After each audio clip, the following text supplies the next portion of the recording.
Bonjour à tous, bienvenue dans la suite de notre programme Alliance estivale Judaïsme Séfarade.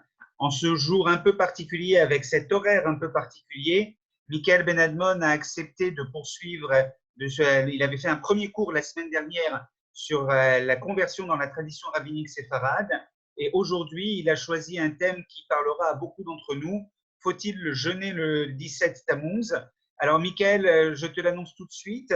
Tu as la pression parce que moi, mon déjeuner est en train de chauffer. Donc, j'espère vraiment que dans 1 heure et demie, je pourrai aller manger. Tu as accepté de choisir, enfin, tu as choisi ce thème un peu particulier et tu nous expliqueras pourquoi.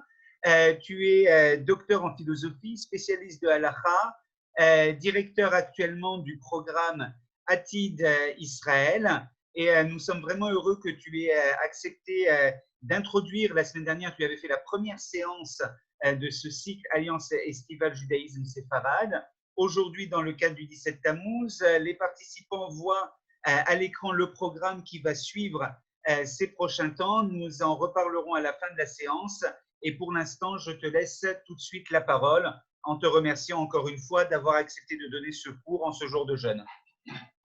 Bien, alors merci à tous. Je réitère merci à Sandra et à Ariel pour l'invitation à ce beau mois d'études.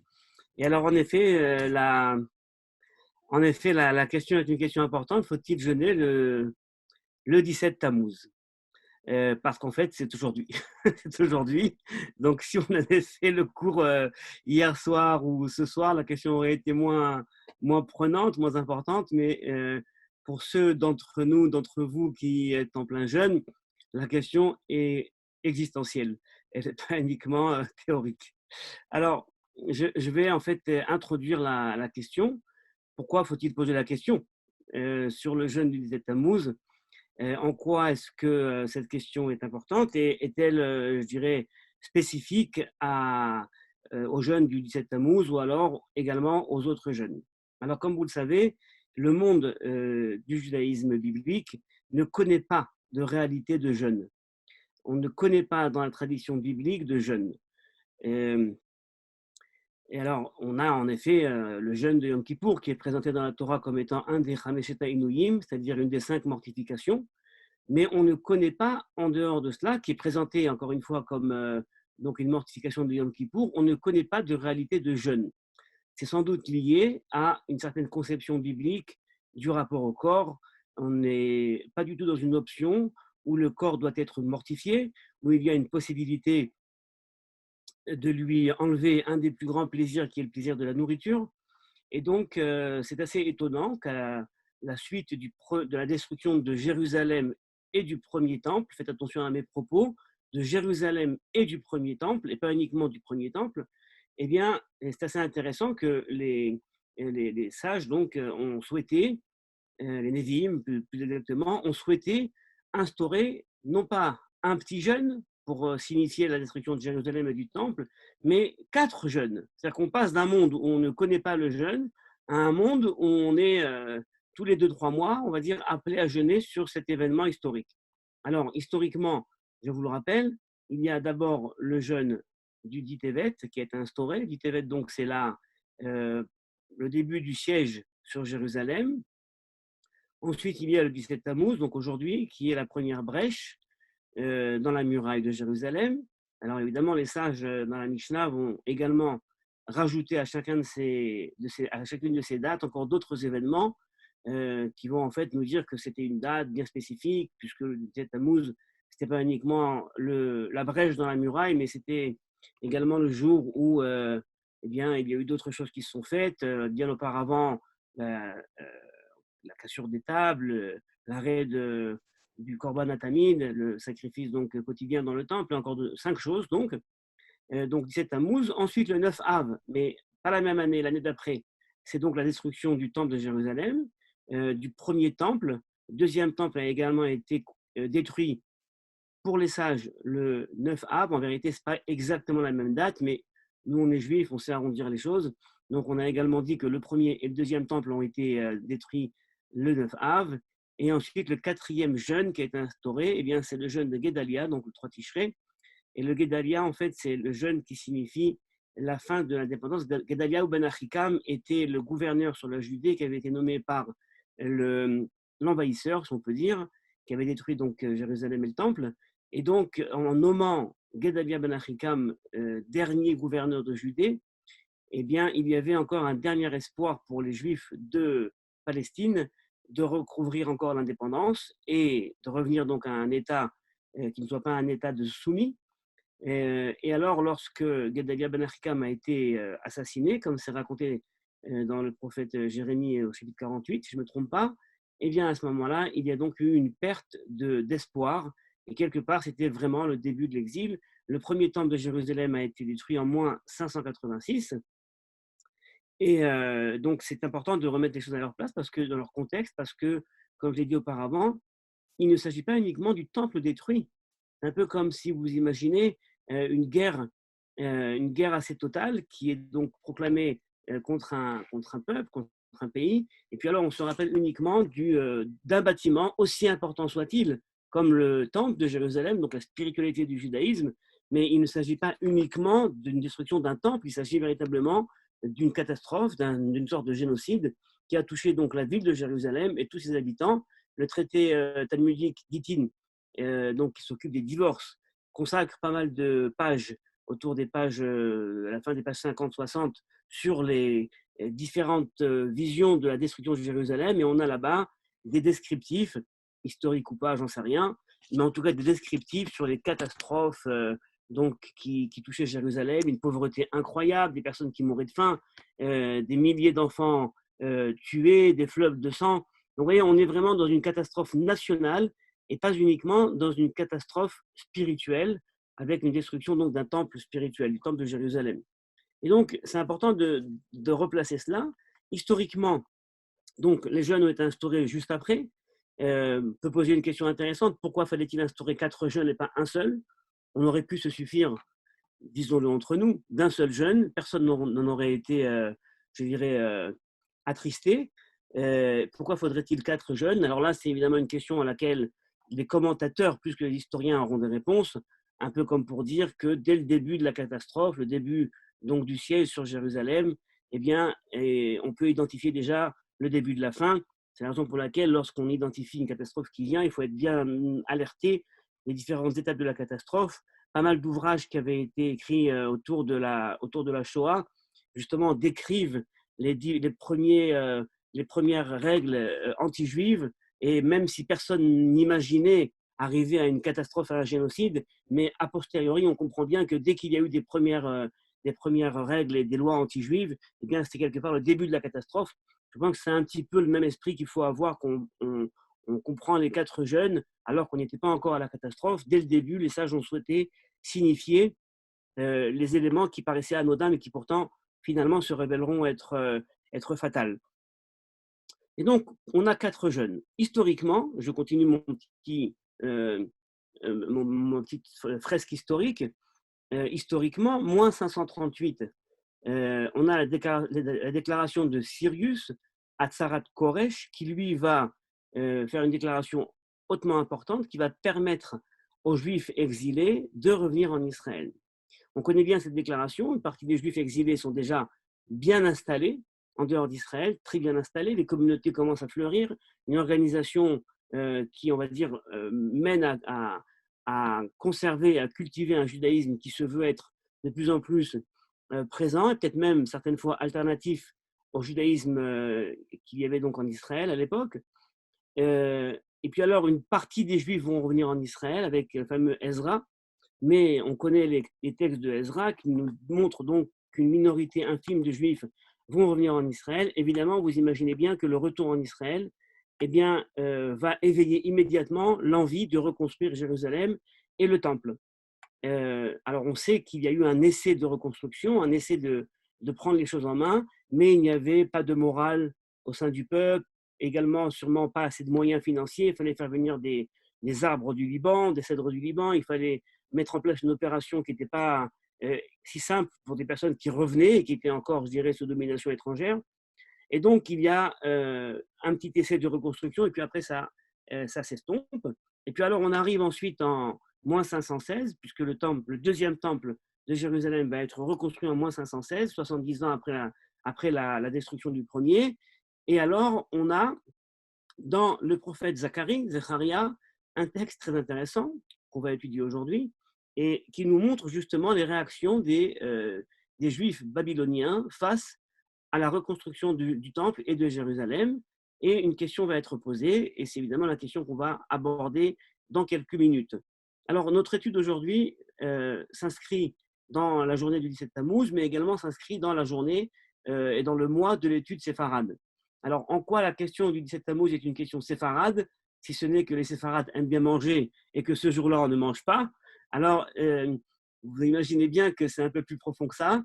On va en fait ensemble étudier aujourd'hui un responsable halachique qui a été écrit par le Rav David Chaim Shlouch, qui était le grand rabbin de Netanya, qui est né en 1920 et puis qui est décédé l'année dernière. Donc, un rabbin très important qui a étudié donc dans les yeshivot de Porat Yosef à Jérusalem. Ses camarades de classe n'étaient autres que le fameux Rav Ovadia Yosef, connaissez bien le Rav Uziel, et toute cette flopée de rabbins séfarades qui ont posé je dirais un fort impact sur le monde juif du XXe siècle. Donc, il ne s'agit pas d'un rabbin, je dirais, d'un courant progressiste, un rabbin, donc tout ce qu'il y a de plus autoritaire. Je vais vous montrer sa photo.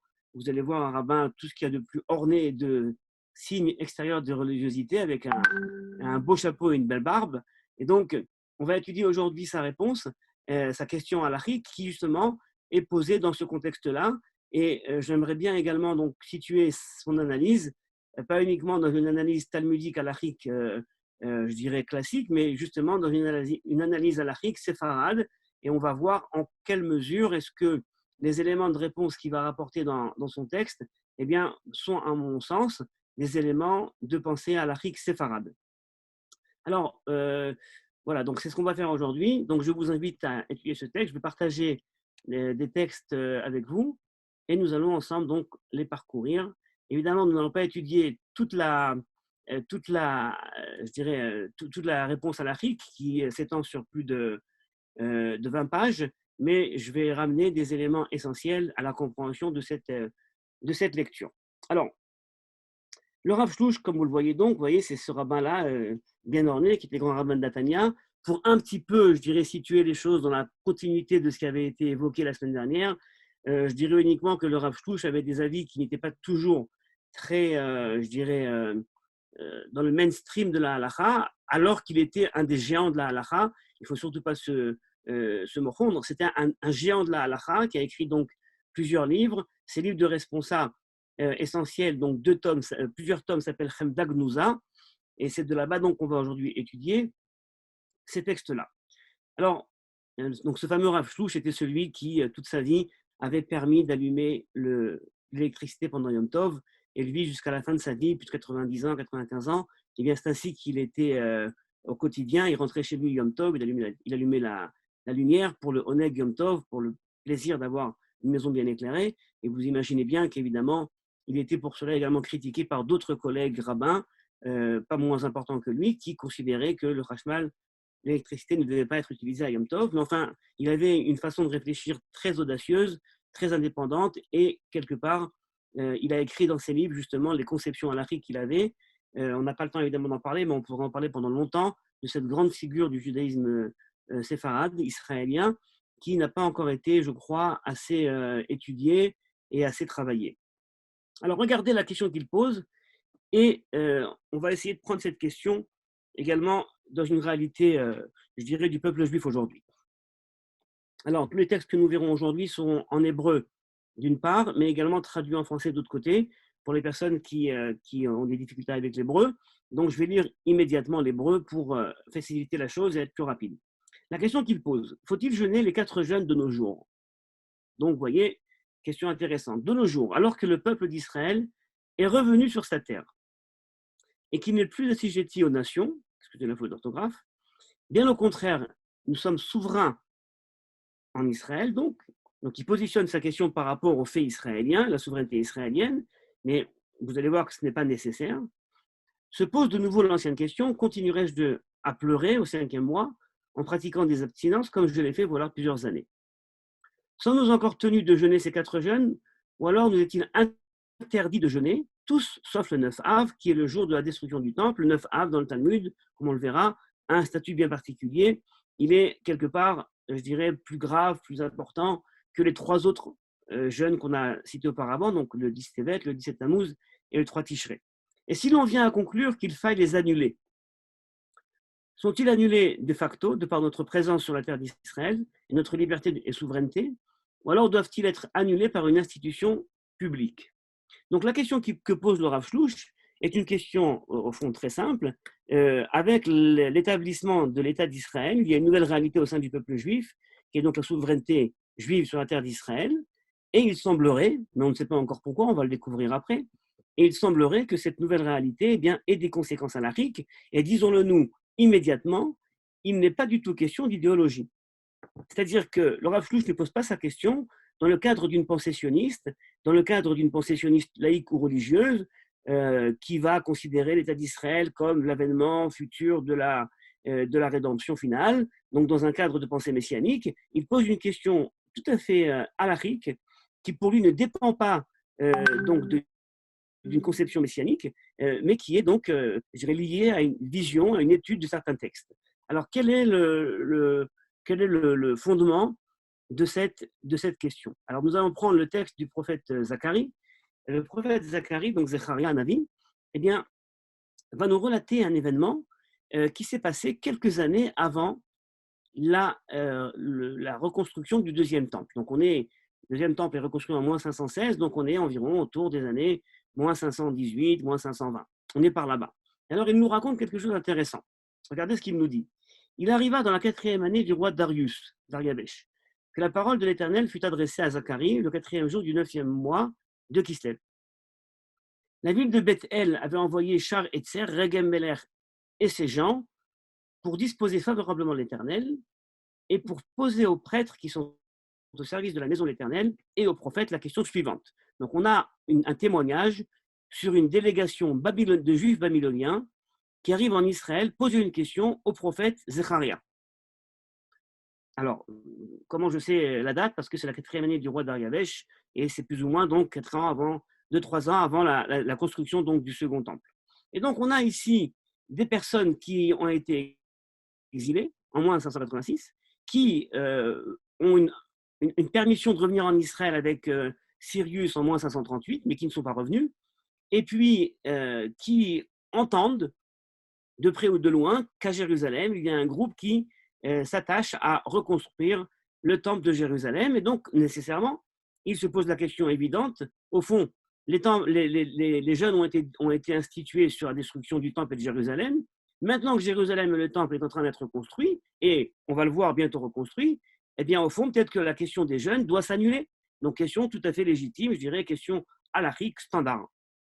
Et il pose la question, continuerai-je à pleurer au 5e mois en pratiquant des abstinences comme je l'ai fait voilà plusieurs années? Le 5e mois, c'est Tisha B'Av.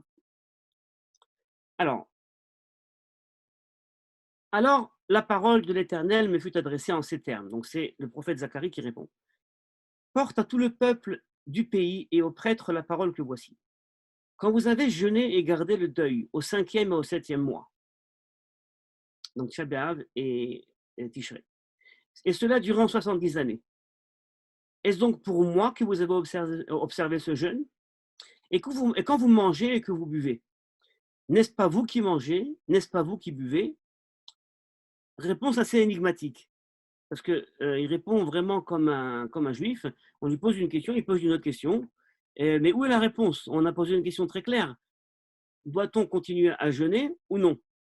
Et là, le prophète de répondre, eh bien, lorsque vous avez jeûné, d'accord, je vous le dis depuis 70 ans, Atsom Tsamtuni Ani, d'accord, que je traduis par une traduction donc, du rabbinat, est-ce donc pour moi que vous avez observé? Et quand vous mangez et que vous buvez, c'est vous qui mangez, c'est vous qui buvez. Donc la réponse n'est pas très claire.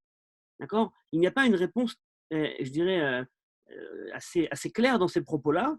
Et quelque part, on peut essayer de spéculer sur ce texte-là.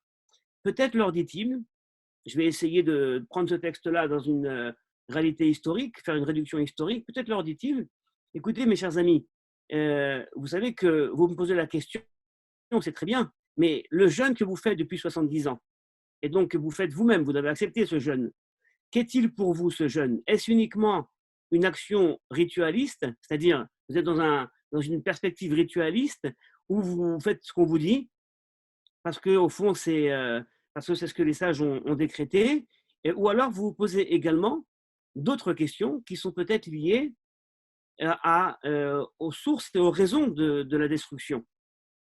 Et si la destruction avait été liée à quelque chose, je dirais, de plus grand, eh bien, la balle est chez vous pour décider si vous devez gêner ou pas. Pour le dire différemment, mes chers amis babyloniens, êtes-vous des hypocrites en matière de religion et vous ne vous intéressez qu'à la norme que les rabbins vont vous dire, ou alors vous êtes-vous posé la question sur les raisons qui ont amené à la destruction de Jérusalem et du Temple, qui sont décrites et dans les prophéties qu'on va voir tout de suite, et également plus tard dans le Talmud, comme étant liées à une réalité socio-économique extrêmement grave, un manque de justice sociale, et en ce cas, la réparation de la destruction eh bien, doit être liée à un éveil qui vient de vous-même. Si le temple a été détruit et Jérusalem a été détruit parce que, tel que c'est décrit, c'était la décadence sociale, morale, économique, aucune justice sociale, on ne faisait pas attention à la veuve, à l'orphelin et à l'étranger, eh bien, la vraie question à poser, c'est comment aujourd'hui peut-on prendre prendre en main ces choses-là et réparer ce qui avait été donc à l'origine de la destruction, c'est-à-dire une société décadente. C'est ça que vous auriez dû poser comme question. Mais vous, à la place de cela, vous avez préféré la question hypocrite, ritualiste, de savoir si vous jeûnez ou pas. Et donc, quelque part, c'est ce que je vois entre ces lignes.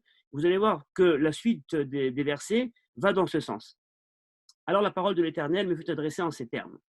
Porte à tout le peuple du pays et aux prêtres la parole que voici. Ça, je l'ai déjà lu. Puis la parole de l'Éternel fut adressée à Zacharie en ces termes. Ainsi parle l'Éternel Tsévakot. Rendez des jugements de vérité.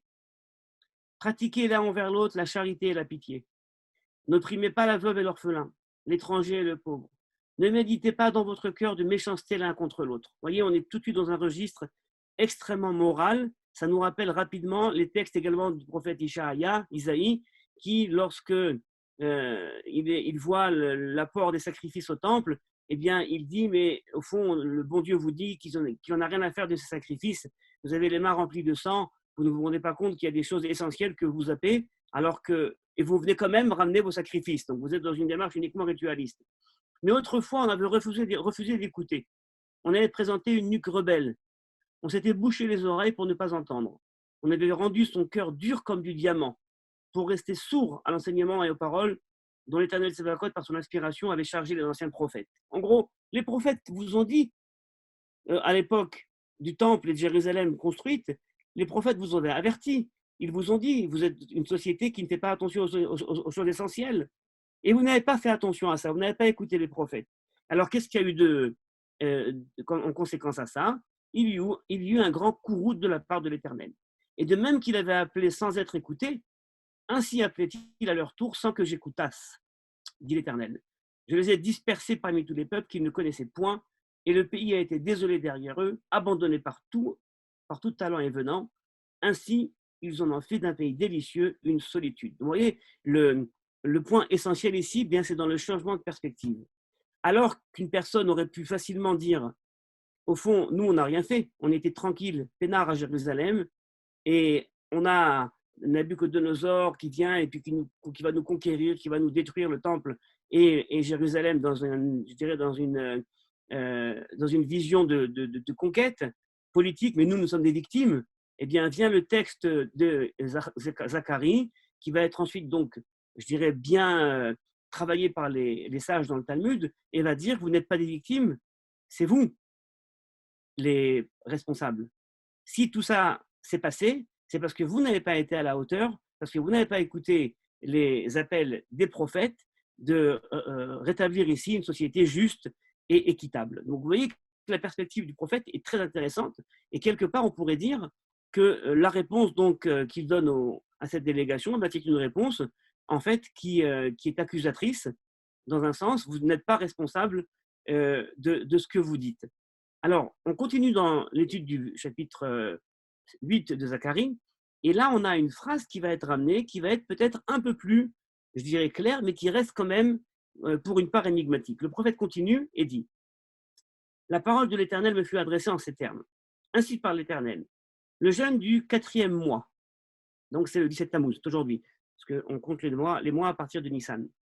Donc le jeûne du 4e mois, et le jeûne du 5e, donc le 9 Av, le jeûne du 7e, c'est le Gimel Tishré, et le jeûne du 10e mois, c'est le 10 Tevet, seront changés pour la maison de Juda en joie et allégresse. Mais chérissez la vérité et la paix. Alors, peut-on dire qu'il y a ici une réponse? A priori, le prophète nous dit quelque chose de nouveau et il nous dit, sachez qu'un jour viendra et ces jours de jeûne seront transformés en des jours de joie et d'allégresse. D'accord? Comment c'est dans le texte? Les bêtes Yuda, les Sasson ou les Simcha seront des jours de Sasson et Simcha, de joie et d'allégresse. Donc, a priori, on a ici on va dire un élément de réponse. Un jour viendra et ces jeûnes vont être annulés. Sauf que le prophète Zacharie ne dit pas si est arrivé le moment de l'annulation. La fin du verset, Ve'aemet ve'ashalom et havu, mais chérissez la vérité et la paix. Quelle est la relation entre le début du verset et la fin du verset? On peut peut-être dire que la fin du verset, c'est la condition du début. Les jours de jeûne seront annulés, le jour où vous serez capable de chérir la paix et la vérité. Et quelque part, c'est assez logique, puisque, comme on l'a vu auparavant dans les versets du prophète Zacharie, eh bien, il y a cette réparation. Et donc, dès qu'il y a la vérité et la paix, ça veut dire qu'il y a une réparation sociale également et une élévation spirituelle. Et donc, il y aura donc un jour où ces jeûnes seront annulés. Donc, la question, faut-il jeûner le 17 Tammuz, qu'on pose également aujourd'hui, eh bien, n'est pas une question nouvelle, c'est une question qui a été posée déjà il y a bien, bien longtemps. Et on va voir pour cela donc ce qu'en a pensé le Talmud et à la suite de cela, le Rav. Alors prenons le Talmud, puisque ces versets-là vont être travaillés ensuite par le Rav Shlouch dont sont responsables, donc on ne peut pas les zapper, on est obligé de les étudier pour ensuite comprendre la réponse du Rav Shlouch. Alors le Talmud dans le traité Rosh Hashanah à la page 18b va s'intéresser au verset donc on a lu du 8e chapitre de Zacharie, donc qui nous dit que ces jours-là vont un jour devenir des jours de joie. Mais il faut chérir la paix. Et le Talmud nous dit la chose suivante.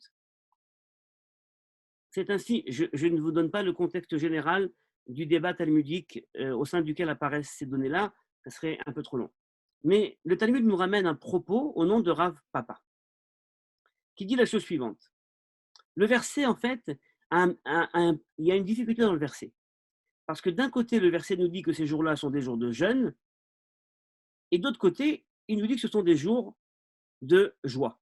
Et donc, le Talmud dit qu'il faut choisir. Soit on va les décrire comme des jours de jeûne, soit comme des jours de joie, mais ils ne peuvent pas être simultanément jeûne et joie. Et donc, Rav Papa nous dit, voici la réponse à la difficulté du verset. C'est ainsi qu'il faut comprendre le verset. Alors, regardez bien le verset. Je vous rappelle, à la fin, c'était Ve'aemet ve'ashalom et havu. C'est ainsi qu'il faut comprendre le verset. En temps de paix, ces jours-là seront des jours de joie et d'allégresse. En temps de danger d'extermination, ils seront des jours de jeûne. Et s'il n'y a ni paix ni danger d'extermination, s'ils le veulent, ils jeûnent. S'ils le veulent, ils ne jeûnent pas. Alors, je vais vous donner plus ou moins le contexte. Donc, vous vous rappelez que le verset nous disait donc qu'il y avait une des conditions qui était la paix. Et Rav Papa nous dit qu'en fait, il faut comprendre le verset de Zacharie en divisant l'histoire juive en 3 périodes. Puisqu'au fond, il faut vérifier en quelle période nous sommes. Si on est en période de paix, tel que le dit le verset, alors à ce moment-là, les jeûnes deviennent des jours de joie. Et donc, on ne jeûne plus. Donc, nous dit Rav Papa, toute période qui sera définie comme étant une période de paix, d'accord, Yesh Shalom, on est en période de Shalom, de paix, à ce moment-là, eh bien, on ne pourra pas jeûner. On ne jeûnera pas. Et Rav Papa continue son exposition de l'histoire et il nous dit, à contrario, si on se trouve en période qui n'est pas une période de paix, et donc le Talmud définit ça comme étant une période de danger d'extermination pour les Juifs, d'accord, à ce moment-là, eh bien, on va devoir jeûner, tel que le dit le verset. Mais que se passe-t-il si on est en période où on n'est ni en paix, ni en danger d'extermination, le Talmud nous dit Ratsu mit'anin, Ratsu en mit'anin. Là, à ce moment-là, les gens qui veulent jeûner, ils jeûnent. Les gens qui ne veulent pas jeûner, ils ne jeûnent pas. Je ne rentre pas dans les développements talmudiques et l'histoire des Géonim, qui va décider, est-ce que c'est le peuple, est-ce que ce sont les rabbins, je ne rentre pas là-dedans. Mais en tout cas, vous voyez que Rav Papa dessine en fait une fresque de l'histoire juive et il va en fait donc la séparer en trois moments essentiels. Il y a un moment de paix, il y a un moment d'extermination et il y a un moment qui est un moment entre les deux. Alors, c'est très intéressant, très intéressant en soi, parce qu'en fait, Rav Papa, si vous faites attention à cela, eh bien, a jeté une bombe dans ses propos. Il y a une bombe dans ses propos. Je vous laisse 3 secondes pour la trouver. Eh bien, c'est très simple. C'est qu'on ne voit pas du tout d'allusion dans ses propos au temple de Jérusalem qui a été détruit. C'est un peu comme s'il a déconnecté la question des jeunes de la question de la destruction du temple et de Jérusalem. Nulle part il n'écrit dans ses propos que lorsque le temple sera reconstruit ou lorsque Jérusalem sera reconstruite, eh bien, à ce moment-là, on va arrêter de jeûner. Rav Papa est déjà au IIIe siècle, hein, donc il a déjà vécu, il a déjà la conscience de la destruction des deux temples et il est déjà donc en Babylonie dans une situation qui est bien différente. Donc Rav Papa nous dit, pour comprendre la réponse du prophète Zacharie et considérer le moment où les jeûnes vont s'annuler, eh bien, on ne va pas du tout lier ça aux jeûnes qui ont été institués, a priori sur la base du temple et de Jérusalem détruit. C'est incroyable, d'accord? Parce que si je prenais ce texte de Rav Papa et je voulais l'appliquer d'une façon extrêmement simple à la réalité, je dirais, bon, ben alors, une communauté juive qui se trouve en situation de shalom, on va ensuite définir comment comprendre le mot shalom dans le contexte talmudique. Mais une communauté juive qui se trouve en situation de shalom, c'est-à-dire, donc, a priori, on va dire, ben, ils vivent en paix, quoi. Ils vivent en paix. Eh bien, cette communauté n'a pas l'obligation, mais pas uniquement n'a pas l'obligation, n'a pas le droit de jeûner. Donc, imaginez-vous une communauté qui se trouve à New York, ils sont tranquilles, il y a une situation socio-économique, je dirais, même sécuritaire qui est assez, je dirais, plaisante pour le peuple juif là-bas. Eh bien, selon ça, ben, ils ne doivent pas jeûner, les jeûnes, sauf le 9 Av, les 3 jeûnes donc, qui ont été institués après la destruction du temple. Et vous allez dire, mais à contrario, une communauté qui, elle, se trouverait donc en danger, d'accord? Prenez une communauté dans l'histoire juive qui était en danger, bon, ça manque pas, on en a plein. Donc cette communauté-là, elle devrait donc jeûner. Ce qui se passe en fait, c'est que l'obligation du jeûne ou non est tout d'un coup reliée à la situation actuelle au sein de laquelle vivent les juifs de l'époque. Vous voyez, c'est plus du tout connecté à la réalité antérieure. Et c'est pour ça que je dis que c'est une bombe. Parce qu'on se demande comment Rav Papa a pu imaginer une telle chose. Alors j'aimerais essayer de donner sens à ces propos de Rav Papa. Puisque selon le texte du Talmud, eh bien, dès qu'on est en état de shalom, c'est qu'il y a quelque chose qui a été rétabli. Il y a eu une destruction, et ça a été rétabli. Et vraisemblablement, pour Rav Papa, dès lors qu'une communauté vit en paix, d'accord, à ce moment-là, la paix qui avait été perdue a été réétablie, non pas à Jérusalem et par le temple, mais au sein de chaque petite communauté aux 4 coins du monde.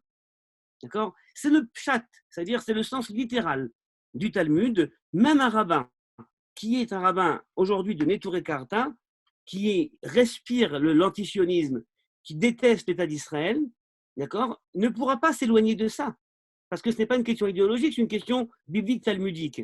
Mais avant cela, même une communauté qui n'est pas liée à la réalité israélienne aujourd'hui, d'accord, aux 4 coins du monde, eh bien cette communauté-là, si elle se sent en shalom, elle va devoir donc annuler ses jeûnes. Si 2 ans après, elle est en danger d'extermination, elle va devoir les réinstaurer. Vous voyez, on a une dynamique qui se met en place extrêmement intéressante. Alors, évidemment, donc ça c'est le projet, ça c'est, je dirais, une lecture historiographique de Rav Papa. L'histoire juive est séparée en 3 moments.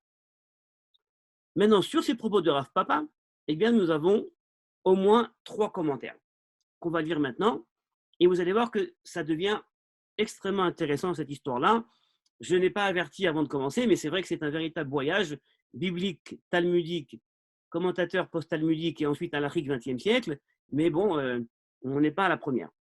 Le premier commentateur qu'on va analyser, c'est évidemment Rashi. Puisque Rashi, le commentateur médiéval, un des plus importants sur le Talmud, va définir le mot shalom. lorsque Rav Papa disait « si on est en paix, on ne jeûne pas ». De quoi parlait-il exactement? C'est quoi la paix dont il parlait? Eh bien, Rachid nous dit Yesh Shalom. Regardez, je l'ai en français, je ne l'ai pas en français, je l'ai qu'en hébreu. En yadagoim takifa al Israël. C'est-à-dire, la main des non-juifs n'est pas forte sur Israël. C'est-à-dire, le peuple juif n'est pas soumis dans sa vie quotidienne au bon vouloir des nations. Ça veut dire Yesh Shalom, ça veut dire c'est un propos politique. D'accord? On est en pensée politique. La pensée politique veut que si on est en état de paix, ça veut dire qu'on est capable de vivre tranquillement.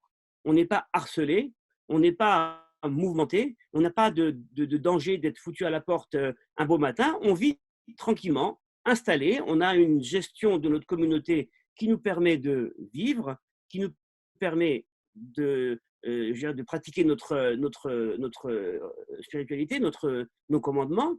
Ça, c'est pour Rachi, donc un sens politique. Donc, relisons Rachi avec les propos de Rav Papa.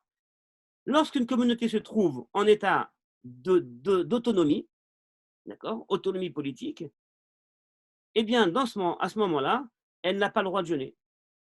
Donc, une communauté juive à Paris, à New York, à Tombouctou, où vous voulez, qui est en autonomie, c'est-à-dire qui n'est pas menacée politiquement, d'accord, eh bien, ne doit pas jeûner les 3 jeûnes. Ça, c'est ce que dit Rachi, très simplement.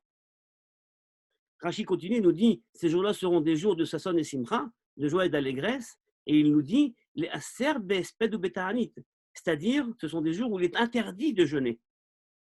Ce n'est pas uniquement qu'on jeûne si on veut, c'est interdit de jeûner. Vous voyez bien.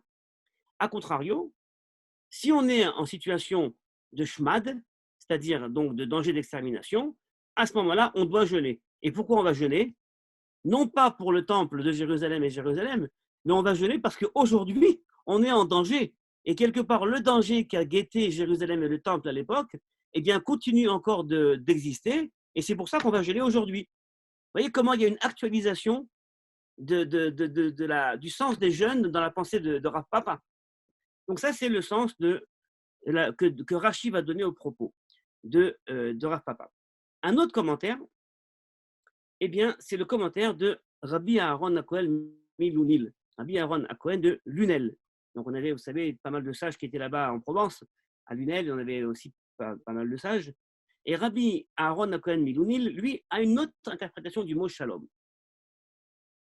Pour lui, le shalom, ce n'est pas uniquement un concept politique, c'est un concept géographique. Yesh shalom, pirouche, ça veut dire, chez Israël, on dit maladmatam simcha.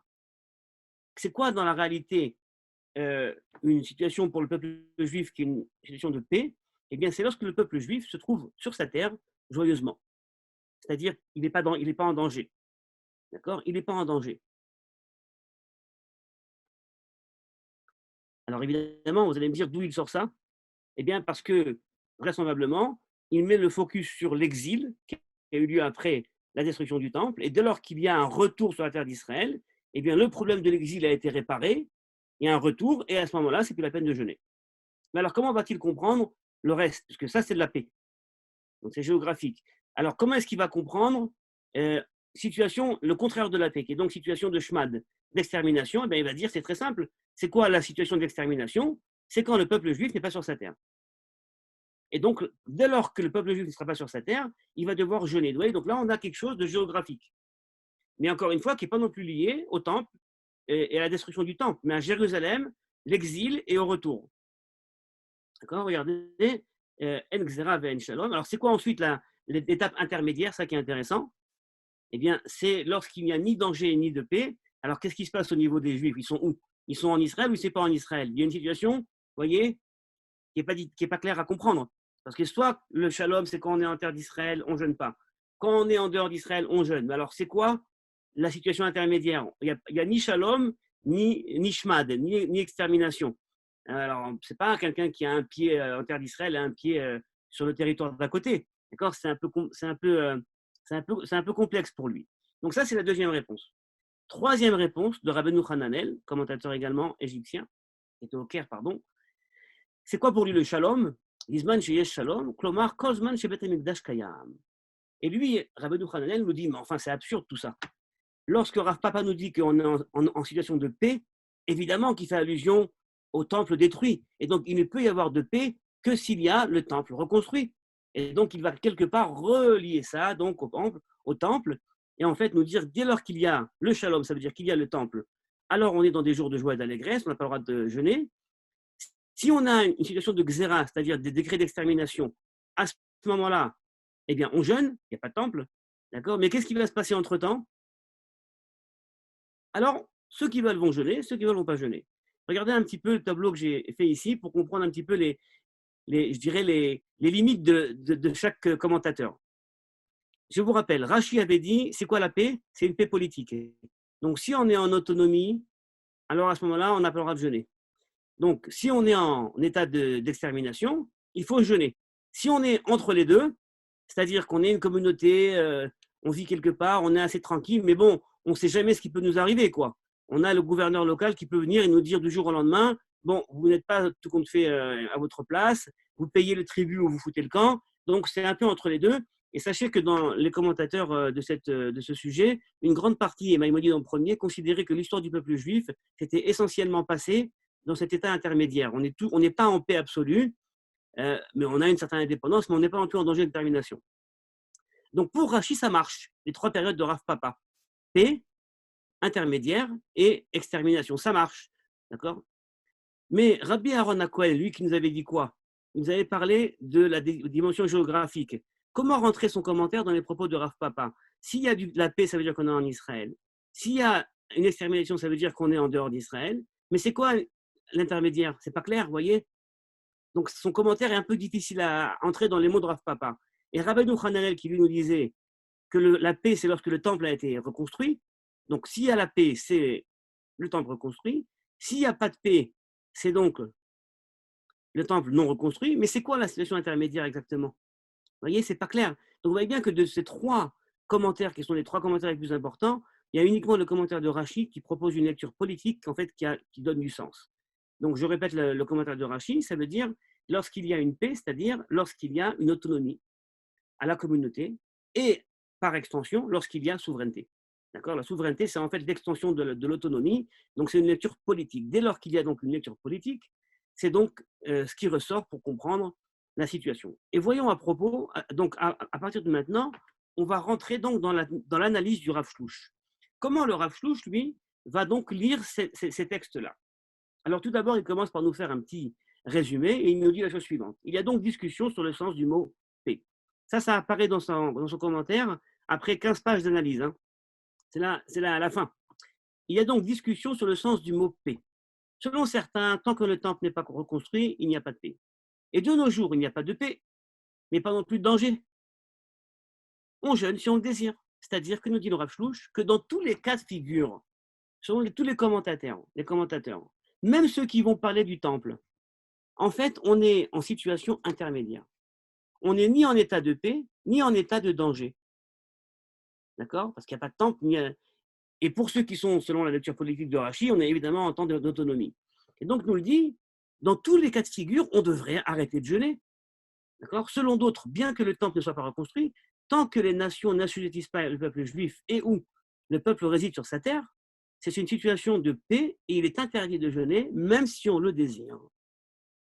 Donc, n'allez pas ouvrir le Nutella, ce n'est pas encore le moment, on n'a pas encore vu la suite du texte. Mais voyez bien que dans sa conception, Rav Shlouch, c'est très clair. A priori, on n'est pas du tout en constellation où on devrait jeûner. D'accord? Alors, que veut dire la paix selon Rachi? Et là, je cite des textes du Rav Shlouch. Donc, c'est quoi? Selon cela, de nos jours où il y a la paix, et nous dit le Rav Shlouch, c'est quoi la paix politique? Eh bien, c'est-à-dire que la majorité des Juifs dans le monde vivent dans des pays où ils ne sont pas assujettis. D'accord? On a des droits de citoyens, le Juif a un statut tout à fait égal à tout autre citoyen, mais Juifs de droits de citoyens comme tous, ça c'est dans le monde entier. Et ici en Israël, où il n'y a pas de souveraineté étrangère, nous régnons nous-mêmes sur tous. Il en ressort que les dirigeants doivent se réunir et annuler les jeûnes. C'est assez incroyable quand même. Hein. Vous imaginez qu'il faut avoir de l'audace pour écrire une telle chose. Vous allez voir que ça ne va pas être sa réponse finale.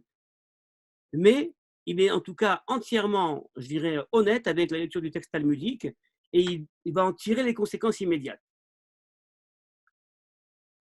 Sachez d'ailleurs que lorsque Herbert Samuel avait été nommé gouverneur sur la terre d'Israël par le mandat britannique, eh bien, la question avait été posée, puisque Herbert Samuel était juif, avait été nommé au nom de la couronne britannique en Israël. Eh bien, des rabbins à l'époque avaient posé la question, puisque c'est maintenant un juif, même si c'est une autorité étrangère et pas israélienne qui nous gouverne ici en Israël, peut-être est venu le temps d'annuler les jeûnes. Donc la question, vous voyez, n'est pas nouvelle. Elle apparaissait à l'époque de Zacharie, à l'époque du retour sioniste, et également aujourd'hui, mais à toute époque en vérité où il y a une autonomie.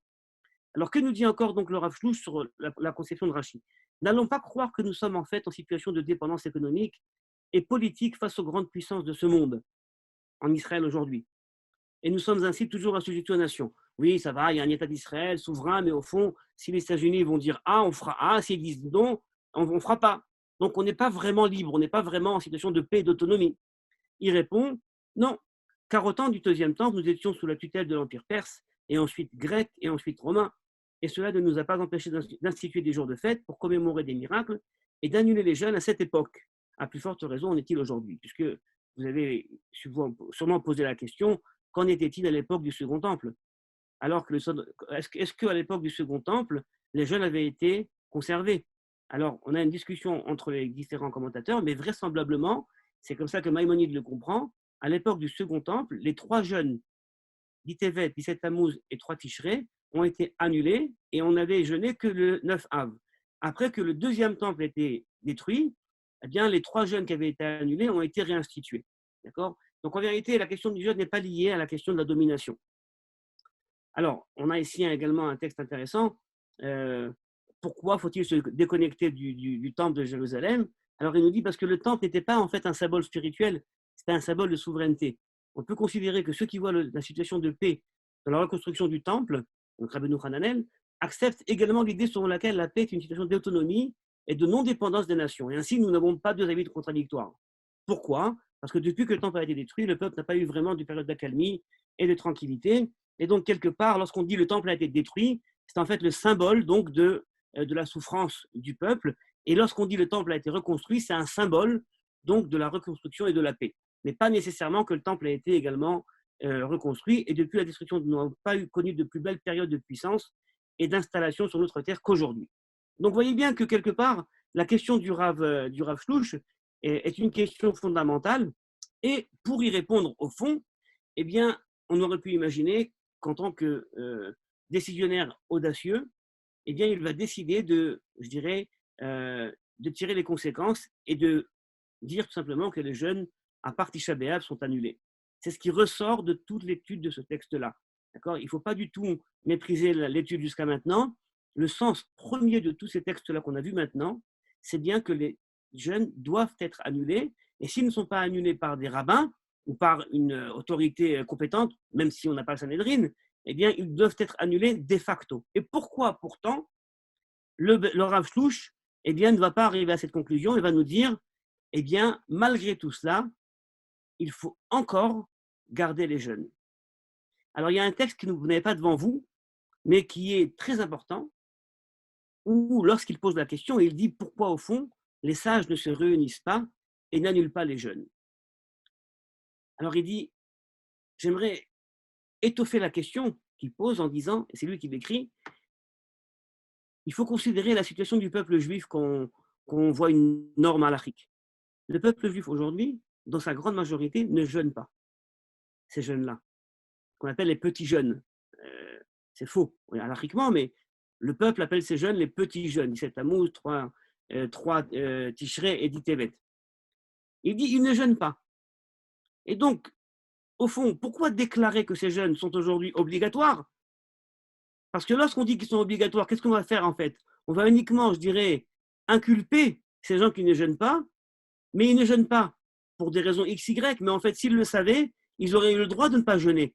Donc peut-être vaut-il mieux annuler ces jeûnes pour ne pas inculper le peuple. Et sachez que cette façon de réfléchir, eh bien, c'est une réflexion hautement séfarade au niveau halachique. Parce qu'on ne va pas prendre de décision si on ne voit pas où se trouve le peuple. C'est le peuple qui va, je dirais, amener le décisionnaire à considérer sa réponse. Le décisionnaire n'est pas quelqu'un qui vit dans une bulle ou dans une tour d'ivoire et il n'est pas du tout là pour conserver la pureté de la Torah. Son but, ce n'est pas la pureté de la Torah, son but, c'est de veiller à ce que les Juifs continuent à garder les commandements. Et si, lorsqu'il voit que le peuple est un peu éloigné, ou alors pour une raison ou une autre ne fait pas certaines lois, eh bien, il va devoir tout simplement trouver une solution ou alors annuler la norme. Je vous rappelle un événement qui était très important, que vous connaissez sans doute. En Algérie, par exemple, je ne donnerai qu'un exemple, hein, cette histoire de la communauté algérienne à Bonn ou à Constantine, qui était, on va dire, avec des personnes qui travaillaient Shabbat, qui ouvraient le magasin Shabbat, alors que c'était interdit, ce n'était pas quelque chose qu'il fallait discuter. Eh bien, les rabbins là-bas se sont réunis et se sont dit, mais qu'est-ce qu'on fait? Les Juifs ne viennent pas à la synagogue, ils partent ouvrir le magasin. Et qu'est-ce qu'ont fait donc les rabbins? Eh bien, tout simplement, ils ont organisé un office avant l'ouverture du magasin, pour permettre aux personnes qui allaient ouvrir les magasins d'également de venir prier. Et pour ne pas qu'on croie que cet office du matin est un office pour les petites gens, pour les mécréants, eh bien les rabbins venaient prier avec cet office. Et vous voyez bien que dans cette façon-là de faire, et ensuite ils revenaient à l'office de tous pour faire le sermon. Vous voyez bien que dans cette façon de réfléchir, où se trouve le peuple avant de décréter une halakha, eh bien c'est quelque chose de très important et qui se trouve beaucoup, c'est vrai, dans la pensée séfarade. Je ne dirais pas que ça ne se trouve pas du tout dans d'autres pensées halakhiques ashkénazes, ça peut apparaître, parce qu'il y a une conception kéhilatique, une conception communautaire qui est évidemment très, très présente. Donc ça, c'est, vous voyez, la façon dont le Rav Shlosh va vraiment poser la question de façon très importante. Alors, et pourtant, il va faire un pas en arrière.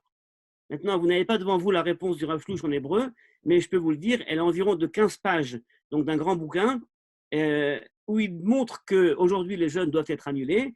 Et puis la dernière colonne des 15 pages, il dit, mais pourtant, on ne va pas annuler. Alors, il faut qu'il soit vraiment convaincant pour nous dire pourquoi ne pas annuler alors que c'était 15 pages qu'on réfléchit à annuler. Alors, quels sont les arguments? Les arguments sont les suivants. Premier argument, il nous dit, c'est vrai, mais d'autre part, il ramène une tradition au nom de Nachmanide.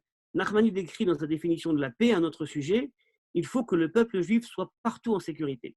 Donc, ce que le texte dit, Yesh Shalom, d'accord, il y a la paix. Nachmanide nous dit, oui, c'est pas qu'il y a la paix à New York, mais au Yémen, c'est la guerre.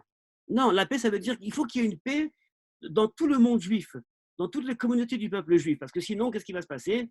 Eh bien, on va avoir quelque part un décrochement. On va se considérer comme des petites communautés et on va perdre l'horizon, en fait, qui veut que nous sommes un peuple et qu'il y a une responsabilité de tous envers tous. Et le fameux principe, Kol Israël Arevim Zelazé, le peuple juif sont tous responsables les uns des autres, eh bien, ne pourra pas non plus être appliqué. Vous voyez, donc c'est très intéressant parce qu'il nous dit que pour lui, aujourd'hui, la raison pour laquelle il faut continuer à jeûner, ce n'est pas pour la question du temple ou de Jérusalem qui a été détruit, c'est en faveur du principe de responsabilité.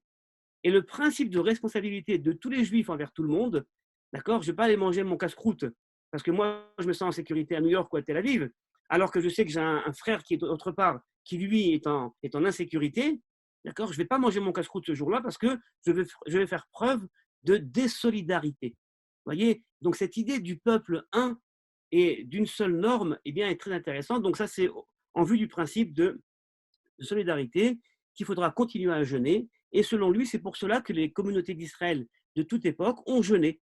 Non pas parce qu'ils ne considéraient pas qu'ils étaient en paix et que les jeûnes auraient dû être annulés, mais parce qu'ils voulaient être solidaires. Ça, c'est, à mon avis, une idée fondamentale. Vous voyez, lorsque on va décider de quelque chose dans une communauté XY, sur un point du globe, eh bien, se poser la question, c'est vrai qu'il y a un intérêt local, communautaire. On développe des programmes pour nos communautés, on développe des programmes d'études, on pense les différents problèmes de la communauté, le problème d'appartenance, d'identité, le problème sécuritaire. Mais quand on pense ces réflexions, on est toujours en fait enclin à certaines fois, il faut faire un focus sur notre réalité. Et là, il nous dit, non, lorsque on réfléchit le sort de la communauté, il faut l'insérer au sein du sort du peuple juif et voir est-ce qu'on est toujours donc dans une démarche de solidarité. Deuxième argument qui nous ramène, un argument, je dois dire, qui n'est pas très, très convaincant, eh bien, c'est l'argument de l'assimilation volontaire. Vous vous rappelez que le texte talmudique disait que lorsqu'on est en situation de shmad, donc de danger d'extermination, eh bien, on doit jeûner. Oui. Sauf que là, il veut prendre cette question-là sur un sens nouveau. Regardez ce qu'il nous dit. Les commentateurs interprètent le décret comme extermination, mais extermination réelle. Donc, vous voyez, génocide. Mais de nos jours, la situation est semblable à un décret. Et spécifiquement ici en Israël, où beaucoup sont éduqués sur les bases de l'incroyance. Les médias qui diffusent des obscénités et des propos anti-religieux sont présents dans tous les foyers. Le Shabbat est profané publiquement.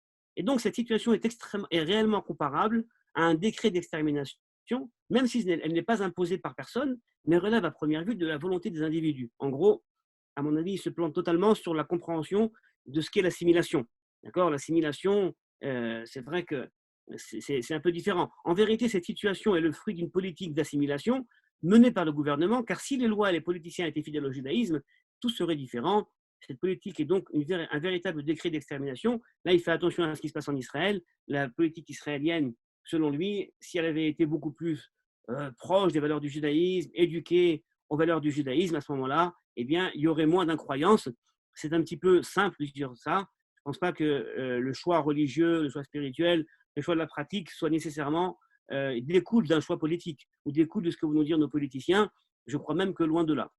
Donc, quelque part, c'est un argument qui n'est pas très fort, mais je crois que ce qu'il y a derrière cet argument, c'est le cri sur le manque de spiritualité au sein du peuple juif, en disant, vous voyez, c'est vrai qu'on arrive à une indépendance politique, une autonomie, mais quelque part, cette autonomie-là, au fond, n'est qu'un moyen d'arriver à quelque chose de bien plus grand, qui est celui d'un rayonnement spirituel. Or, le rayonnement spirituel n'est pas là, selon lui. Hein, on pourrait avoir une analyse totalement opposée en disant qu'on n'a jamais eu autant de spiritualité, autant d'études, de lieux d'études. Donc, quelque part, c'est un argument qui n'est pas très fort et je ne crois pas qu'on peut donc le prendre en considération. Et enfin, le Rav Shlosh va finir ses propos par le texte de Maïmonide, qui est également très important, qui dit, et je vous le lis ici, les sages de la Torah doivent expliquer au peuple que le sens du jeûne de nos jours est d'éveiller les cœurs à des meilleures actions afin qu'il ne nous arrive pas ce qui est arrivé à nos ancêtres qui ont été exilés, de nous souvenir de la souffrance liée à la destruction du temple, d'espérer sa reconstruction et le retour de la présence divine à Sion, c'est-à-dire, et là Maïmonide le dit bien, que vraisemblablement, mais je ne le dis qu'à vous, et ça ne sera pas publié autre part, que vraisemblablement, les raisons pour lesquelles nous continuons à jeûner aujourd'hui sont bien liées à une situation actuelle et qu'il faut faire une sorte de, je dirais, d'introspection en nous et autour de nous aujourd'hui, ici et aujourd'hui, sur la situation du peuple juif aujourd'hui, situation physique, situation spirituelle. Et en fonction de ça, le jeûne sera sur le moment présent et pas uniquement sur le moment passé, sur la destruction du temple et de Jérusalem. Et c'est-à-dire que la destruction du temple et de Jérusalem devient une sorte de paradigme.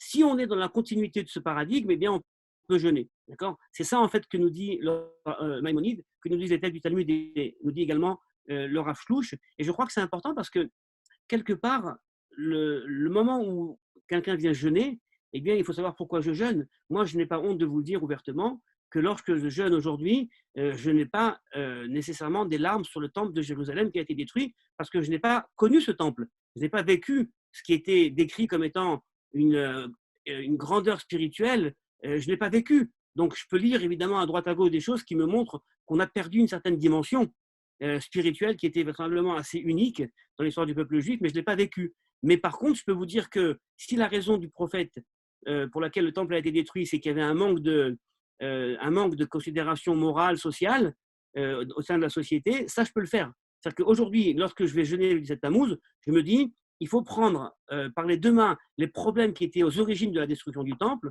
donc un manque de considération envers la veuve, l'orphelin, l'étranger, et essayer d'impliquer ce jeune-là au sein justement d'une réflexion plus activiste qui ne va pas se limiter à un arrêt de consommation, mais qui au contraire devrait amener la personne à continuer le lendemain du jeûne, même aujourd'hui même, à quelque chose qui va essayer de rendre ce monde meilleur et en cela justement amener à une réparation de ce qui avait été, je dirais, annulé. Et en Israël aujourd'hui, c'est très intéressant. Donc d'abord, pour répondre à la question, faut-il jeûner ou pas le 17 Tammuz ? eh bien, je répondrai par la réponse du Rav Shlouch, oui, il faut jeûner le 17 Tammuz pour pouvoir en parler. Parce que si on ne jeûne plus, on ne pourra plus en parler. Et donc, le fait même de parler du 17 Tammuz, de cette question donc du jeûne, de la paix et de l'extermination, nous permet justement de nous situer dans la continuité de ce que nos sages ont réfléchi par rapport aux catastrophes et aux joies qui arrivent au peuple juif. Voilà pour ma présentation et je suis ouvert évidemment avec plaisir à vos questions.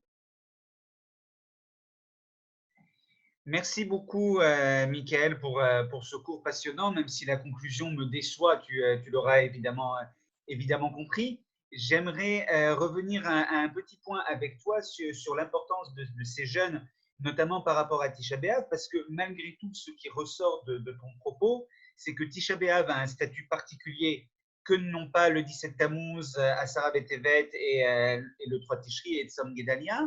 Et cela me rappelle un ensemble de choses où si malgré tout les rabbins nous disent de jeûner, je me rappelle avoir assisté avec un rabbin que tu connais bien à Jérusalem, qui, alors que Chazan avait annoncé le 17 Tammuz, le Rav Eliyahu Abergel avait annoncé toutes les restrictions qui faisaient que certains ne devaient pas jeûner parce qu'ils devaient prendre des médicaments, parce qu'ils étaient diabétiques, parce qu'ils avaient mal à la tête, parce qu'ils avaient un rhume. Donc il y avait un ensemble assez impressionnant d'exceptions. Je pense, alors ce n'est pas un maître séfarade, mais au grand rabbin d'Israël actuel, Ashkenaz, le Rav Lo, qui a publié un texte hier disant que toutes les personnes qui étaient suspectées d'avoir le Covid, même si elles ne l'avaient pas forcément, pouvaient être amenées à se dispenser du jeûne pour ne pas s'affaiblir. Je pense également, si je me souviens bien, à la tradition des rabbins hollandais qui disent que en fait, les femmes ne doivent pas jeûner ces jeûnes-là parce que, par définition, on ne veut pas, cela pourrait leur poser problème. Donc, en fait, même si les rabbins n'ont pas le courage de dire, ne font pas le choix de dire qu'il faut arrêter de jeûner, ils trouvent quand même énormément d'exceptions qu'ils ne trouveraient pas forcément pour Tisha B'Av et en tout cas pas pour Kippour. Oui, tout à fait, parce que c'est vrai que ce sont des jeunes qui ont un statut qui est plus léger. Ça ne veut pas dire qu'on ne peut pas les jeûner, puisque le Shulchan Aruch, Rabbi Yosef Karo, écrit Ve'en poretz gader, personne ne peut enlever la barrière, c'est-à-dire que c'est des jeunes qui doivent être conservés, mais encore une fois, le Shulchan Aruch a un statut très important dans le monde de la halacha, même la halacha séfarade, mais certaines fois il est évidemment controversé, il est également des fois dépassé. Mais ce sont des jeunes, c'est vrai, qui, pour des raisons, on va dire, de santé, un peu mal aux yeux, mal à la tête, alors ils sont facilement, je dirais, annulables. Et alors, c'est vrai que, donc, je prends ta question et je dis, si pour des raisons tellement, je dirais, petites, de santé, de mal aux yeux, de mal à la tête, on peut annuler, alors comment est-ce qu'on ne va pas annuler alors qu'on a changé de situation au niveau du peuple juif et en Israël et aux quatre coins du monde, hein, ça paraît être un petit peu… Alors moi, je crois qu'il y a ici l'instinct, je dirais l'instinct traditionnel. Il y a quelque chose qui a eu prise dans l'histoire du peuple juif. Les Juifs ont eu l'habitude de jeûner ces jeûnes-là, même si pas tous, c'est vrai. Et ce que tu as ramené, évidemment, c'est tout à fait vrai. Et je rappelle même qu'en Israël, les membres des kibbutz religieux, le kibbutz halati, eh bien, jusqu'aux années 70 à peu près, 75, en grande majorité, jeûnaient ces jeunes-là jusqu'à midi, jusqu'à Chatzot. Ils disaient, on ne peut pas se permettre, alors que l'État juif a été instauré, c'est une révolution dans le monde juif, on ne peut pas se permettre de continuer à jeûner. C'est un peu comme si on était on est dans une position de, on ne sait pas dire merci, d'accord. D'ailleurs, pour un point également très intéressant, c'est que le jour de Tisha B'Av, on rajoute un texte qui s'appelle Nachem, un texte qu'on rajoute dans la Hamida, Nachem, et le Rav Shlouch et d'autres également, eh bien, proposent de changer les termes de ce texte, puisque le texte dit et de la consolation, bon Dieu, pour la situation des Juifs et de Jérusalem, Jérusalem qui est sous la domination des légions romaines. Et donc le Rav Shlouch dit il est interdit d'avoir un tel propos. Ça serait tout simplement mentir, ça serait créer une prière qui soit hypocrite. Et donc il dit il faut absolument changer ce texte-là. Il propose une autre version. Le kibbutz religieux a également proposé une autre version. Le Rav Chaim David Halevi, qui était un grand rabbin également séfarade de Tel Aviv, lui a également proposé de tout passer au passé. Donc lorsque le texte dit Jérusalem qui est déserte, qui est détruite, il dit il faut rajouter Shehaïta, d'accord, Jérusalem qui était détruite, qui était déserte, d'accord. Alors que le Rav Ovadia Yosef, par exemple, rabbin donc pas séfarade mais oriental, lui, s'oppose à tout changement, justement, dans le texte de Nachem. C'est très intéressant parce que, bon, c'est un débat en soi qu'on peut avoir. En tout cas, je crois qu'il y a un certain instinct, surtout dans le monde séfarade, qui est de conserver la tradition. Et même si tout le monde ne le fait pas, ça reste encore la tradition, je dirais mentalement, euh, ça reste quelque chose d'important. On ne peut pas l'oublier. D'accord. Alors moi, je crois que ça a été en fait je dirais l'option du judaïsme traditionnaliste qui considère que même si on ne fait pas, mais c'est une norme qui doit être respectée. D'accord. C'est un peu je dirais, le paradigme de l'orthodoxe non observant. D'accord. Même si je ne suis pas dans l'observance absolue, mais mon référent, c'est le référent orthodoxe. D'accord. Et dans ce cadre-là, il y a toujours des réticences à vouloir changer les choses, à vouloir changer les choses. Alors maintenant, nous allons écouter les questions de la salle. Alors pour que ça soit plus simple, je vous invite par le bouton converser à me dire que vous voulez poser une question et donc on réactivera vos micros. Et pendant que les premières questions fusent, deux remarques de Jacques Arnold notamment, qui rappelle que le traité Ta'anit est pour les jeunes institué pour les demandes de pluie. Et donc il pourrait y avoir une comparaison peut-être, Michael, avec ces types de jeunes qui sont cette fois-ci pour implorer pour une situation bien réelle et qui est un problème contemporain vécu. Donc, le jeûne est là pour nous souvenir éventuellement de la destruction du temple et tu as montré combien c'était plus complexe, mais c'est également… Ce que j'aimerais dire, excuse-moi Ariel, c'est qu'en fait, peut-être que M. Arnold réagit aux propos que j'avais eus sur le fait que dans le monde biblique, on n'avait pas de jeûne. Mais là, on est à l'époque talmudique. Hein. C'est à l'époque talmudique que dans le traité Ta'anit, on va instituer des jeûnes. Donc, on est bien après. Donc, à l'époque où les jeûnes ont été institués après la destruction du premier temple, on n'avait pas de jeûne auparavant, à part donc Kippour, donc, comme je l'ai dit. Alors oui. Exactement, parce que c'était pendant ton introduction. Et également, il faisait une référence à la prière de Nachem, justement, dans 3 semaines pour Tisha B'Av. Mais là, tu as répondu. Donc, je suis en attente des autres questions que vous pourriez poser. Encore une fois, dites-le nous, faites-nous un signe de la main et on réactivera votre micro. Jean-Jacques Val, une petite seconde.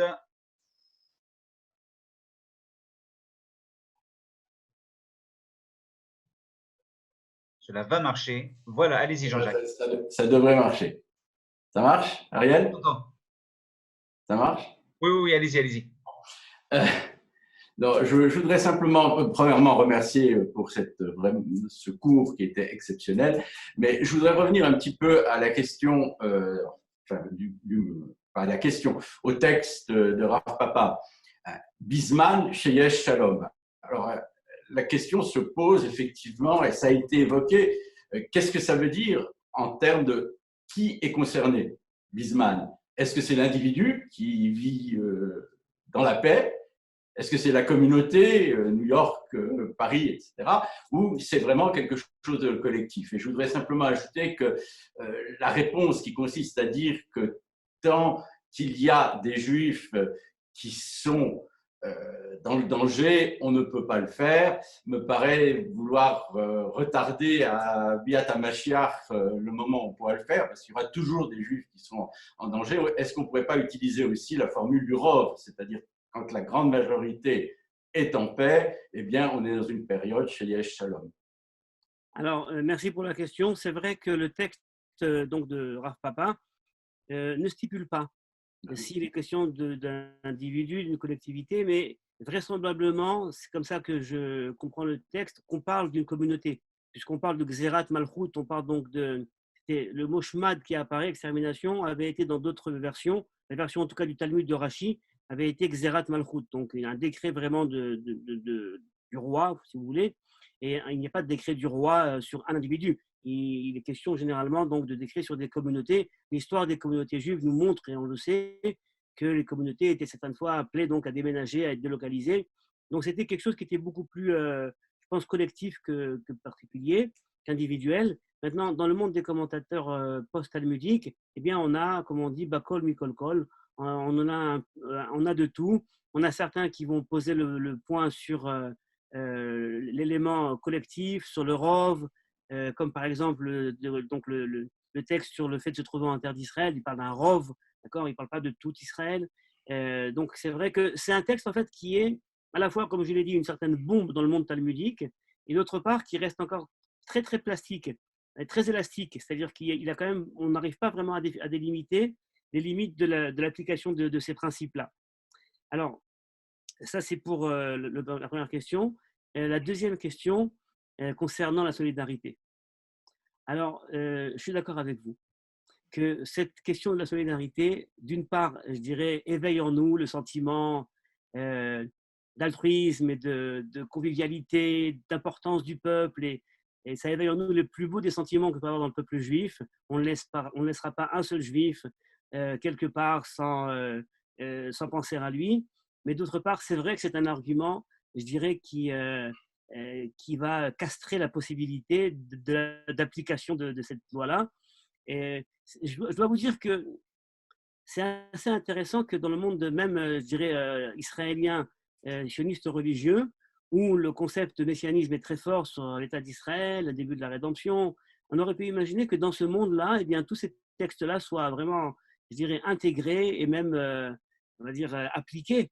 Et pourtant non, la voie qui a été celle du Rav Kook à l'époque, eh bien, c'est qu'on a eu la chance d'avoir l'indépendance politique. Eh bien, maintenant, attendons l'indépendance spirituelle, en tout cas, attendons la dimension spirituelle.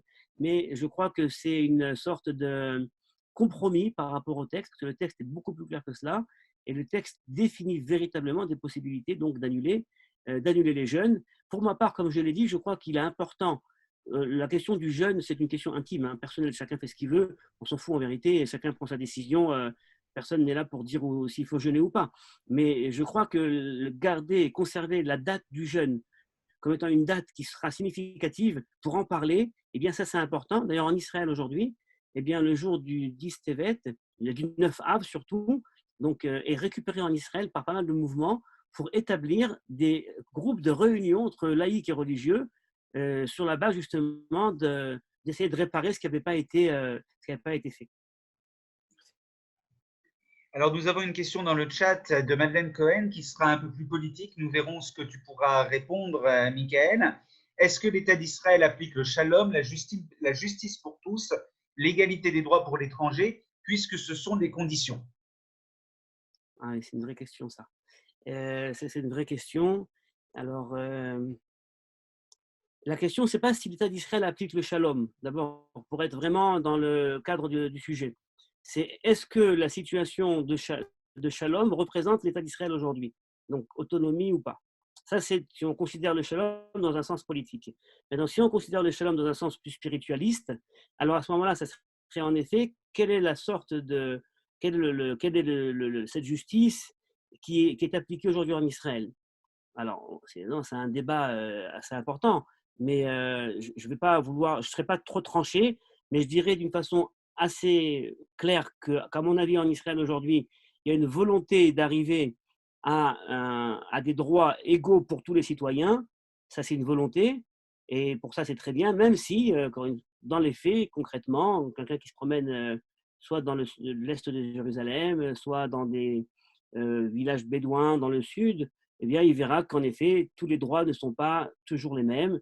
Et ce n'est pas un manque de patriotisme que dire ça. Au contraire, c'est vouloir que les choses soient meilleures. Et peut-être, c'est vrai qu'on a toujours à faire, on a toujours quoi faire, on a toujours mieux à faire. Et donc, est-ce qu'aujourd'hui l'État d'Israël applique le shalom? Eh bien, on espère qu'il le fait au maximum pour ce qui est de ce qui est aujourd'hui, et on espère qu'il le fera encore plus demain. Voilà, donc c'est plus ou moins ce que je crois. Merci beaucoup, Michael. Est-ce qu'il y a d'autres personnes qui souhaitent poser une question? Sandra? Oui, moi j'avais peut-être une question sur le texte l'avis où donc on est suivant si on est en temps de paix ou en temps d'extermination ou on jeûne ou non. Est-ce que dans ce cas-là, c'est pas un peu paradoxal parce que finalement si on est en temps d'extermination, on est davantage en danger dans sa vie au quotidien. Et donc là, il y a la question de Pikuar Nefesh. Est-ce que c'est bon enfin, il faut préserver la vie avant tout. Et du coup, est-ce que c'est bon de jeûner quand on est en danger? Et le parallèle avec aujourd'hui, où beaucoup de rabbins ont interdit, je crois, formellement de jeûner à cause de la période de pandémie. Alors oui, c'est une bonne question. Le jeûne, en fait, là, je crois, est perçu comme étant l'opportunité de prier et de prier sur la condition justement qui est celle de cette communauté donc qui est en danger. Et donc, s'il y a une possibilité évidemment de jeûner et de prier pour une amélioration de la condition, ça se fait. Mais si, comme aujourd'hui et comme dans toute époque, le jeûne affaiblit, tout jeûne affaiblit, mais si le jeûne affaiblit à tel niveau qui peut amener à un problème, pas uniquement d'ailleurs de pikuach nefesh, parce que je te rappelle que dans la halakha, pour des 3 jeûnes à part Tisha B'Av, même cholé chez En Bosakana, un malade qui n'est pas en danger de mort ne doit pas jeûner. Donc, comme on l'a dit, s'il a mal aux yeux, s'il a mal à la tête, il ne doit pas jeûner. Donc, en fait, ça, c'est vrai qu'à toute époque, si le jeûne était un frein et mettait le peuple en danger, donc évidemment, il ne faut pas le faire. Est-ce que nous avons encore des questions ou les personnes sont déjà assommées par le jeûne puisqu'il est… en plus, en France, pour ceux qui sont en France, il y a encore beaucoup de temps à tenir. Donc, soyez patients. Il y avait une question aussi dans le chat, Mickaël. Les gens ont très envie de savoir qu'est-ce que c'est Atid Israël. Ah, c'est très bien de me le demander, c'est très gentil. Alors, Atid Israël, c'est un projet qui a été mis en place il y a 3 ans en Israël, dans le cadre de 2 institutions éducatives très importantes qui travaillent dans les écoles israéliennes à renforcer l'identité juive, donc essentiellement dans des écoles non religieuses. Et alors, donc, je vous décris le processus. Des personnes donc, venues enseigner dans les écoles juives israéliennes se sont rendues compte qu'il y avait là-bas des vilains petits canards. C'était les Olim de France, les enfants donc, des nouveaux immigrants qui se retrouvent dans les écoles et qui, au fond, ne sont pas compris ni par le directeur, ni par les profs. Les parents sont déphasés, ils ne comprennent pas les codes culturels de l'école israélienne, la façon d'apprendre en Israël n'est pas la même. Et donc, quelque part, il s'est trouvé que ces enfants-là eh bien, étaient lésés. Personne n'était là pour les aider.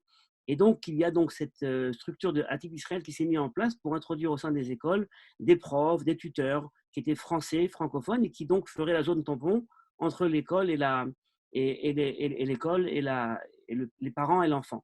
Mais ensuite, Atid Israël s'est beaucoup développé en Israël et également en France et a développé donc pas mal de programmes pour aider à l'intégration des jeunes étudiants, des jeunes français qui arrivent en Israël, puisque au fond, c'est très difficile, c'est une immigration. On parle de Aliyah, mais en fait, c'est être un immigré.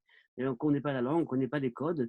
Donc, on a créé à Jérusalem un centre très important, un grand centre à Jérusalem, qui aujourd'hui est le plus grand centre éducatif. Je dirais même plus que ça. Atid Israël, aujourd'hui, c'est le plus grand mouvement éducatif en Israël pour aider à l'intégration des Juifs de France. On travaille avec les écoles israéliennes, comme je l'ai dit. Moi-même, je fais des formations aux profs israéliens au sein du ministère de l'Éducation israélienne pour leur dire c'est quoi un Olé Hadash. Et puis, on a également donc, des actions dans les campus. Et on a également des actions en France, puisque en France, nous travaillons également à essayer de toucher les personnes, les jeunes non affiliés qui sont loin et puis qui cherchent une voie juive qui peut-être n'est pas celle qu'on entend dans les synagogues, qui n'est pas celle des rabbins aujourd'hui. Je ne condamne personne, chacun a sa clientèle, mais je dis uniquement qu'il y a 80% des Juifs de France peut-être qui sont en demande d'une voie juive qui sache, je dirais, également correspondre avec la modernité, qui sache réfléchir les questions du monde, pas uniquement les questions du peuple juif, et y trouver des réponses quelque part. Donc c'est le projet de Atid Israël. Ceux qui veulent en savoir plus, eh bien, peuvent taper sur Internet atidisrael.org. Vous aurez un site bien fourni avec beaucoup de cours, beaucoup de choses intéressantes, ou alors sur Facebook, ou sur Instagram, ou sur YouTube. Voilà. Merci beaucoup. Ah oui, alors on demande juste, est-ce qu'on peut être volontaire pour Atid Israël? Alors, volontaire avec plaisir. On est là pour être aidé. Bien sûr, alors il y a toutes sortes de façons d'être volontaire. Ça peut être en invitant des jeunes qui sont Shabbat. C'est-à-dire qu'on s'est rendu compte qu'en Israël, les jeunes qui ont fait leur aliyah, à partir du mercredi, ils rentrent en panique. Mais où est-ce que je vais être Shabbat? Parce que c'est pas facile d'avoir un Shabbat sans famille, sans… Et donc, quelque part, on peut inviter des jeunes Shabbat, mais on peut également venir faire des cours de piyutim. C'est pas impossible. C'est très, très intéressant. Donc, il y a évidemment une possibilité d'être volontaire. Atidisrael.org, c'est ça? Atid-israël.org. D'accord, merci. Merci beaucoup. Eh bien, c'est la fin de ce cours pour aujourd'hui et donc de cet épisode de l'Alliance estivale. Et on va donc conclure et rappeler les prochains épisodes de cette Alliance estivale. Donc, à partir partir de mardi 14 juillet, mardi prochain, avant le feu d'artifice, je ne sais pas s'il a lieu finalement.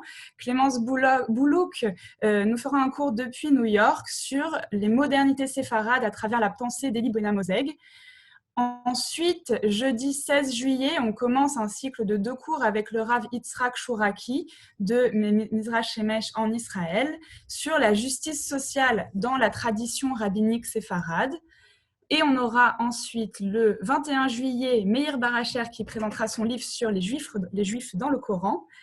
Et enfin, le 28 juillet, Gabriel Abensour, Mourir pour Dieu, Ashkénaz et Séfarade face aux persécutions médiévales.